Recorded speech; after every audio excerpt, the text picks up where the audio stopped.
The topic of whether an individual would be considered female or male is a very sensitive subject. The reason I believe it is a sensitive subject is that someone can easily say they are being discriminated against. I realize that it is a chromosome abnormality and that there is a genetic defect.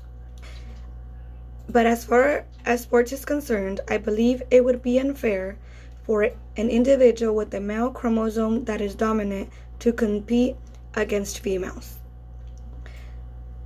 It would also be unfair for a female dominant chromosome to participate against males. I do think that the way you look has a huge part in the way that gender is revealed or measured. We fall into stereotyping and what is perceived as what is the norm in our society. This issue goes all the way back to the 1930s, where people believed that men would masquerade as women and be unfair competitors in women's sports. To try to prevent this, gender testing was introduced in 1968 at the Winter Games in Grenoble. There are many cases that have happened over the years. There was a very famous case regarding Polish athlete Stanislawa Waloszka. She won the gold in the women's 100 meters at the 1932 Summer Olympics in LA, and silver in the 100 meters at the 1936 Olympics.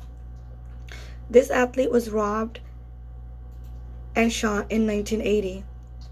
After her autopsy, it was revealed that she had male parts as well as female characteristics.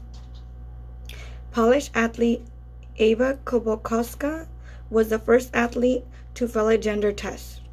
She won gold in the women's 4x100 meter relay and was third in the women's 100 meter in Tokyo in 1964. In 1967, she was banned from Olympic competing and in professional sports because she was found to have a genetic condition having XX and XY mosaicosins. Later they found that this did not give her an advantage over the competitors. In 1996 Atlanta Olympics, 8 athletes failed the gender reveal verification tests, but they were cleared by physical examination. In 1999, the mandatory gender testing was officially stopped by the International Olympic Committee, but there can be an individual evaluation if questions arise regarding a gender identity. Another female athlete that was required to undergo gender test was Caster Semenya from South Africa, after she won the women's 800 meter run in 2009 in her first international competition. After being questioned, she was not able to compete for a year. She was eventually cleared to compete in London 2012, where she won a silver medal in the women's 800 meters. Controversy arose because she did not win. There was a speculation that she did not win because she did not want to be questioned again.